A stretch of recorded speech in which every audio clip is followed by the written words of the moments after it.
This drone came with us because this drone have a problem in the backward camera in this section. In the remote controller, we can see that the camera looks blurry, like opaque. So if we see the remote controller, look the white area, it's blurry. So if one of my companions can help me, puede pasar uno de ustedes para que se vea en la cámara, por favor.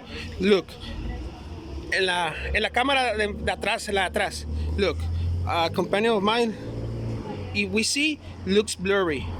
So we need to change the backward camera to see if this problem is fixed.